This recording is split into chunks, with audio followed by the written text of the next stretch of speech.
श्रावण शनिवार विशेष उपवासाची ताटसर क्रीमी बासुंदीच्या चवीची ही साबुदाणा खीर कशी बनवायची ते सगळे आपण आज भरपूर टिप्स पाहणार आहोत।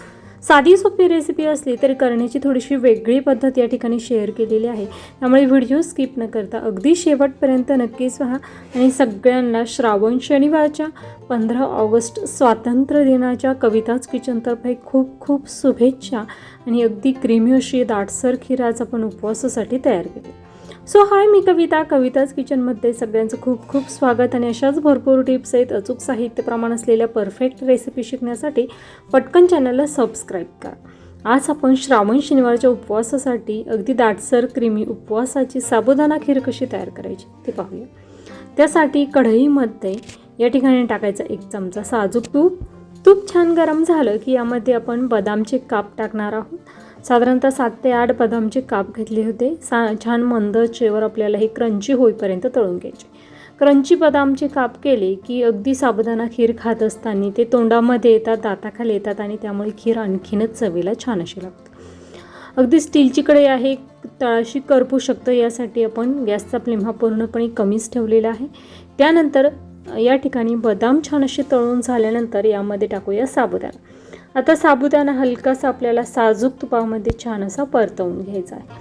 आता या ठिकाणी साबुदाणा घेताना पाव वाटी एवढा साबुदाणा घेतलेला आहे। साधारणतः 2 वाटी एवढी खीर होईल या प्रमाणात आपण हे खिरीचं सगळं साहित्य पाहत आहोत। दुसऱ्या गॅसवर मी अर्धा लिटर दूध हे आटवून घेण्यासाठी ठेवलेलं होतं आणि ते साधारणतः 20 मिनिटं आटवलेलं आहे। ते आटवलेलं सगळं दूध यामध्ये टाकलेलं आहे। आता एक सोपा पर्याय तुम्हाला सांगते की तुम्हाला जर दूध आटवायचं नसेल तर तुम्ही दुधावरील साय त्यामध्ये टाकून छान असं दाटसर हे दूध या ठिकाणी करू शकता। आता यामध्ये आपण टाकलेली आहे 1.5 चमचा साखर आणि छान अशी आपल्याला ही उकळून द्यायची।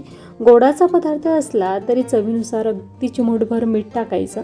त्यानंतर 1 चमचा विलायची पावडर टाकायची आणि अगदी 2 ते 3 मिनिटासाठी साबुदाणा छान असा शिजवून घेतलेला आहे। यामध्ये दूध आटवलेलं असल्यामुळे अगदी खिरीला चव बासुंदीसारखी येते। जर तुम्हाला दूध आटवून यामध्ये टाकायचं नसेल तर रेग्युलर जे दूध आहे ते दूध यामध्ये ॲड करू शकता आणि अर्धी वाटी दुधावरील साय तुम्ही यामध्ये ॲड केली, खूप छान दाटसर अशी ही खीर तयार होते। अगदी तुम्ही खिरीला रंग पाहू शकता, खूप छान परफेक्ट असा आलेला आहे। आणि ही जी खीर आहे ती थंड झाल्यानंतर आणखीनच दाटसर अशी होत असते। गरमागरम कविताज किचन स्टाईलने सर्व करूया। रेसिपी करून पहा, कशी झाली ते कमेंट बॉक्समध्ये कळवा। रेसिपी आवडल्यास लाईक करा, जास्तीत जास्त शेअर करा। आणि अगदी अर्ध्या तासापूर्वी आपण लाईव्ह घेतलेला होता, त्यामध्ये साबुदाणा खिचडीची रेसिपी पाहिलेली आहे। तो जर लाईव्ह तुम्ही पाहिलेला नसेल तर नक्कीच पहा। खूप छान दाटसर क्रीमी अशी आपली ही साबुदाणा खीर या ठिकाणी बनवून तयार झालेली आहे। या ठिकाणी 15 ऑगस्टच्या सगळ्यांना खूप खूप शुभेच्छा। आणि नागपंचमी स्पेशल उद्या आपण एक झटपट रेसिपी पाहणार आहोत, नैवेद्यासाठीची रेसिपी पाहणार आहोत। ती रेसिपी पाहण्यासाठी चॅनलला सबस्क्राईब करून ठेवा, जेणेकरून उद्या दुपारी 12 वाजता त्या रेसिपीची नोटिफिकेशन ही तुमच्या मोबाईलवर येईल।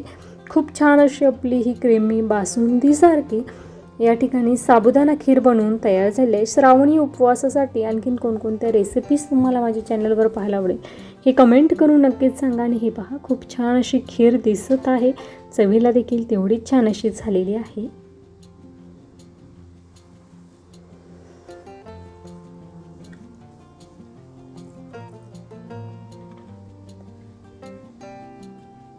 अगदी खूप छान अशी तुम्ही सकाळच्या नाश्त्यासाठी ही खीर बनवू शकता। मुलांना जर उपवासाच्या दिवशी मधल्या वेळेमध्ये जर तुम्हाला ही खीर द्यायची असेल तरी देखील नक्कीच देऊ शकता। खूप पौष्टिक अशी रेसिपी आहे। वेळात वेळकडून माझी रेसिपी शेवटपर्यंत पाहिल्याबद्दल धन्यवाद। पुन्हा भेटूया उद्या दुपारी 12 वाजता अशाच नवीन रेसिपीसोबत। तोपर्यंत धन्यवाद।